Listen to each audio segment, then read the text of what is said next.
आप सभी विद्यार्थियों का बहुत बहुत स्वागत है। आज हम एक बहुत ही इंपॉर्टेंट इक्वेशन को डिस्कस करने वाले हैं जिसका नाम है बैट इक्वेशन। बैट इक्वेशन का है क्या ये? What is bat equation? इसका इंपॉर्टेंस क्या है? इसका इंपॉर्टेंस क्या है? इसका डेरिवेशन कैसे होगा? इसका डेरिवेशन कैसे होगा? और अजम्पशंस क्या क्या है इसके?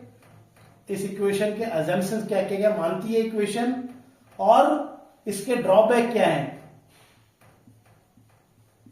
तो हम इन चीजों को डिस्कस करने वाले हैं कि आखिर बैट इक्वेशन क्या है, किसने दी बैट इक्वेशन, इसका महत्व क्या है बैट इक्वेशन का, फिर इसको हम डिराइव कैसे करेंगे बैट इक्वेशन को, और इस अजम्पशंस क्या क्या बैट इक्वेशन से संबंधित है उसको हम डिस्कस करने वाले हैं, और इसके ड्रॉबैक क्या है बैट इक्वेशन के, इसको हम इस कड़ी में हम डिस्कस करने वाले हैं।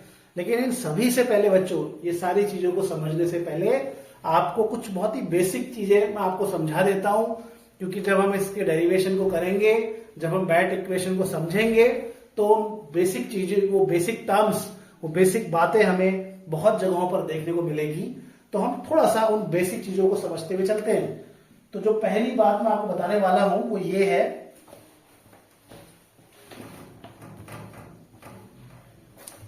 तो बैट इक्वेशन से संबंधित कुछ इंपॉर्टेंट और बहुत ही बेसिक टर्मिनोलॉजीज को हम समझेंगे। जैसे कि हम बार बार एडसॉर्प्शन क्या होता है उसको देखेंगे। एडसॉर्प्शन क्या है इसको हम समझेंगे। सबसे पहले एडसॉर्प्शन का मतलब क्या है? किसी सॉलिड के सरफेस के ऊपर, किसी सॉलिड के सरफेस के ऊपर गैस पार्टिकल जब जमा हो जाते हैं, तो सॉलिड सरफेस के ऊपर गैस पार्टिकल जब जमा हो जाते हैं, तो इसी प्रक्रिया को हम कहते हैं एडसॉर्प्शन। इसको हम बोलेंगे accumulation of gas particle, accumulation of gas particle on the surface of solid. Solid के सरफेस में गैस पार्टिकल का जमा हो जाना, इसी को हम क्या कहते हैं? एडसॉर्प्शन कहते हैं। ये जो सॉलिड होता है बच्चों, सॉलिड के सरफेस में फ्री वैलेंसीज होती हैं। सॉलिड के सरफेस में एटम्स होते हैं और ये एटम्स के कुछ बॉन्ड फ्री होते हैं, तो इन्हीं फ्री बॉन्ड्स को हम फ्री वैलेंसीज कहते हैं। और इन्हीं वैलेंसीज को पूरा करने के लिए ये एनवायरनमेंट से गैस के पार्टिकल को अपनी ओर खींचते हैं, और इसी वजह से एडसॉर्प्शन होता है। बहुत डिटेल में नहीं जा रहे, थोड़ा सा आपको समझा रहे हैं। तो इसी के साथ साथ एक और चीज होती है डिसॉर्प्शन। जब एडसॉर्प्शन होता है तो साथ साथ एक और प्रोसेस यहां पे होता है, इसको कहते हैं डिसॉर्प्शन। डिसॉर्प्शन में क्या होता है कि जो गैस के पार्टिकल चिपक गए हैं, जो गैस के पार्टिकल सरफेस में चिपक गए हैं, ये गैस के पार्टिकल सरफेस को छोड़ते हैं और सरफेस से फ्री हो जाते हैं। ये गैस के पार्टिकल सरफेस को छोड़ देते हैं, बहुत सारे कारण होते हैं। तो जब एडसॉर्प्शन हो जाता है, गैस के पार्टिकल सॉलिड के सरफेस के ऊपर, जरूरी नहीं गैस के पार्टिकल हो सकता है कि लिक्विड के पार्टिकल भी यहां पे सरफेस में आ सकते हैं, कोई दिक्कत नहीं है। तो हम फिलहाल गैस के हिसाब से डेफिनेशन आपको बता रहे हैं कि गैस के पार्टिकल जब सरफेस में एक्यूमुलेट होते हैं, सरफेस में कॉन्सेंट्रेट होते हैं, सरफेस में जमा होते हैं, तो इस प्रक्रिया को हम कहते हैं एडसॉर्प्शन। लेकिन जब यही गैस के पार्टिकल सरफेस से फ्री हो जाते हैं, सरफेस को छोड़ देते हैं, तो इस प्रोसेस को हम कहते हैं डिसॉर्प्शन। ये दोनों प्रक्रियाएं साथ साथ चलती हैं। एडसॉर्प्शन भी होता रहता है, नए पार्टिकल आते रहते हैं, और जो चिपके हुए पार्टिकल्स हैं वो निकलते रहते हैं। यानी कि एडसॉर्प्शन भी होता रहता है और डिसॉर्प्शन भी होता रहता है। तो ये दोनों प्रोसेस एक साथ जब होते हैं, तो इस प्रोसेस को कहते हैं, उस नई चीज को कहते हैं हम ज़ॉर्प्शन। तो एक हमारे पास नया टर्म आ गया ज़ॉर्प्शन। तो ज़ॉर्प्शन क्या है कि जब पार्टिकल सरफेस में एब्जॉर्ब भी हो जाए, और अगर पार्टिकल सरफेस से निकल भी रहे हो, ये एक साथ हो रहा है, तो इसको हम ज़ॉर्प्शन कहते हैं। तो बच्चों ये हमारे पास कुछ चीजें हैं जो हमें समझनी है। इसके बाद एक और चीज हम देखेंगे, हम यहां पर जब डेरिवेशन करेंगे या जब हम उस बैट इक्वेशन को देखेंगे, तो वहां पर हम एक नई चीज, वहां पे हम एक चीज देखेंगे, उसको कहते हैं प्रेशर ऑफ गैस। हम एक टर्म यूज करेंगे पी, प्रेशर ऑफ गैस। तो एक प्रेशर ऑफ गैस पी क्या है, ये जो गैस जब सरफेस में आती है, ये जो गैस जब सरफेस में चिपकती है तो गैस का कुछ प्रेशर होता है, उसी प्रेशर को हम क्या कहते हैं, उस प्रेशर को हम गैस का प्रेशर कहेंगे और उसको हम पी से रिप्रेजेंट करेंगे। तो भाई जब भी पी से जब भी हम रिप्रेजेंट करेंगे कहीं पर भी, तो वो प्रेशर होगा, उस गैस का प्रेशर होगा, इस बात को ध्यान रखना। अब होता क्या है, अब एक और वहां पे हम टर्म यूज करते हैं, एक और हम सिंबल का प्रयोग करेंगे बैट इक्वेशन में, वो है पी नॉट। तो पी नॉट क्या होता है इसको बता देता हूं आपको। पी नॉट क्या है, जब ये एड्सॉर्प्शन हो रहा है, जब एड्सॉर्प्शन हो रहा है उसी वक्त क्या है, डिसॉर्प्शन भी हो रहा है। एड्सॉर्प्शन हो रहा है और उसी वक्त क्या हो रहा है, ये एड्सॉर्प्शन हुआ उसी वक्त डिसॉर्प्शन भी हुआ। तो ये एक दो अपोजिट प्रोसेस हैं, एड्सॉर्प्शन यानी कि चिपकना और डिसॉर्प्शन यानी कि निकलना। तो जब एड्सॉर्प्शन हो रहा है तो उसी टाइम में डिसॉर्प्शन हो रहा है। ये दोनों एक दूसरे के विपरीत क्या है, प्रक्रियाएं हैं। ये एक दूसरे से अपोजिट रिवर्सिबल प्रोसेस है ये। तो जब भी दो प्रोसेस एक साथ चलते हैं, एक दूसरे के अपोजिट होते हैं, तो कुछ समय के बाद इक्विलिब्रियम आ जाता है। कुछ समय के बाद रेट ऑफ एड्सॉर्प्शन किसके इक्वल हो जाएगा, रेट ऑफ डिसॉर्प्शन के इक्वल हो जाएगा। जिस रफ्तार से चीजें चिपक रही होंगी उसी रफ्तार से चीजें बाहर निकल भी रही होंगी। इसको कहते हैं rate of adsorption, rate of desorption के बराबर हो जाएगा। तो जब rate of adsorption rate of desorption के बराबर हो जाता है, चिपकने की प्रक्रिया, ठोस के सतह पर गैस के कण जब चिपक रहे हैं उसी रफ्तार से जब वो निकल रहे होंगे, तो हम बोलते हैं कि rate of adsorption rate of desorption के बराबर हो जाता है। और उस वक्त हम कहते हैं कि भैया इक्विलिब्रियम आ गया है। और उस समय गैस का जो भी प्रेशर होता है उसको हम पी नॉट से दर्शाते हैं। ये बात ध्यान रखना कि भाई पी नॉट क्या, अगर हम बोलेंगे बैट इक्वेशन में पी नॉट क्या है, तो पी नॉट हम गैस के उस प्रेशर को कहेंगे, गैस के उस दाब को कहेंगे जब रेट ऑफ एड्सॉर्प्शन और रेट ऑफ डिसॉर्प्शन क्या हो जाए, एक दूसरे के इक्वल हो जाए।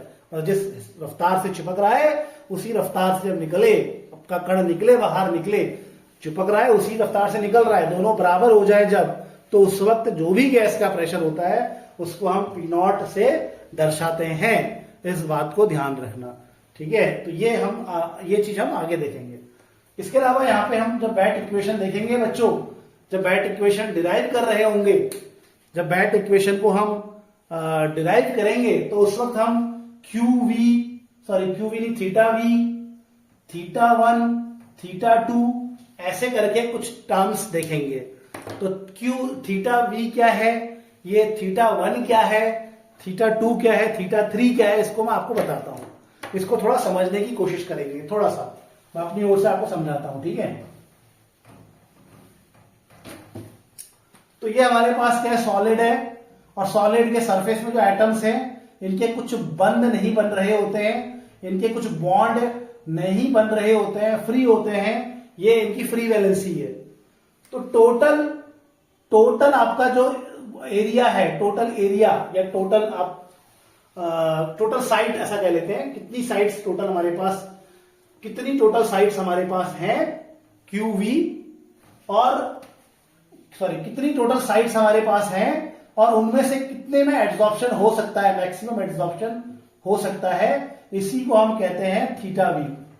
तो थीटा वी का मतलब है कि टोटल कितनी साइट्स हैं उसको नीचे लिखेंगे, और टोटल कितनी साइट्स हैं उसको नीचे लिखेंगे, और उनमें से कितनी साइट में एड्सॉर्प्शन हो पाया, मैक्सिमम एड्सॉर्प्शन कितनी साइट में हो पाएगा, उसको हम कहेंगे थीटा वी। तो थीटा वी एक तरह का क्या है, फ्रैक्शन है। इसको जरूर ध्यान रखना कि ये जो हम बता रहे हैं आपको ये एक फ्रैक्शन है। थीटा वन क्या है, थीटा वन थीटा वी ही है, उसका एक थोड़ा सा, थीटा वी का मतलब क्या है, थीटा वी का मतलब है टोटल जितनी भी आपके पास साइट्स है उसमें से मैक्सिमम कितना एड्सॉर्प्शन उसमें हो सकता है, मैक्सिमम कितनी साइट अवेलेबल, कितनी साइट पे एड्सॉर्प्शन हो सकता है, उसको क्या कहते हैं, थीटा वी कहते हैं, ठीक है।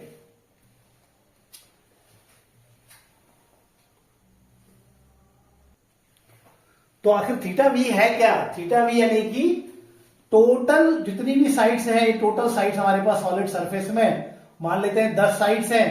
10 साइड है हमारे पास, 1 2 3 4 5 6 7 8 9 10 है, 10 साइड से मान लेते हैं हमारे पास। तो 10 नीचे लिखोगे और इस 10 साइड में कितनी जगहों पर एड्सॉर्प्शन हुआ है, कितनी जगहों पर एड्सॉर्प्शन हुआ है उसको ऊपर लिखेंगे। अब ये जो एड्सॉर्प्शन होगा, ये एड्सॉर्प्शन ये यहां पर क्या बन रही है, एक लेयर बन रही है, मोनो लेयर बन रही है। यहां पर मान लेते हैं डबल लेयर बन रही है, 2 लेयर बन रही है, ऐसा मान लेते हैं कहीं पे 3 लेयर बन रही है।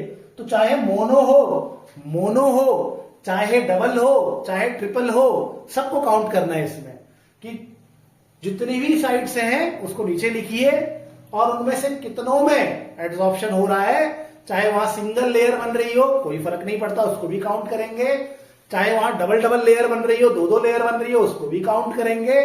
फिर चाहे वहां 3 लेयर बन रही हो उसको भी काउंट करेंगे। तो वो ये कहना चाह रहा है कि टोटल जितनी भी साइड्स अवेलेबल है नीचे लिखना है और कितनी साइड्स में एड्सॉर्प्शन हो रहा है उसको ऊपर लिखना है। उसी रेशियो को हम क्या कहते हैं, उसी रेशियो को हम थीटा वी कहते हैं। अब थीटा 1 क्या है, थीटा 1 का मतलब है टोटल साइड्स कितनी है उसको नीचे लिखो और उसमें से कितनी साइड्स में ध्यान रखना, टोटल साइड जो है, टोटल साइड को कहां लिखना है, टोटल साइड्स को हमें क्या लिखना है, नीचे लिखना है। और उनमें से कितनी साइड में केवल सिंगल पार्टिकल, केवल एक ही गैस का पार्टिकल आया है, केवल एक ही गैस का पार्टिकल आया है उसको लिखना है। जैसे यहां पे 1, यहां पे 2 3 4 5 6, तो 6 ऊपर आ गया, तो 6/10 ये रेशियो क्या है, थीटा 1 है। तो भाई टोटल साइड्स में जितनी आपके पास वो जो जितने आपके पास फ्री वैलेंसीज हैं इनको साइट कहते हैं बच्चों। ये जो फ्री वैलेंसीज हैं इनको क्या कहते हैं, साइट कहते हैं। तो ये जो फ्री वैलेंसीज हैं इनको साइट कहा जाता है। तो टोटल साइट्स में कितने पार्टिकल सिंगल लेयर बना रहे हैं, कितनी साइट पे पार्टिकल केवल सिंगल लेयर बना रहे हैं उसको ऊपर लिखना है। तो ये रेशियो आपका क्या है, थीटा 1 है।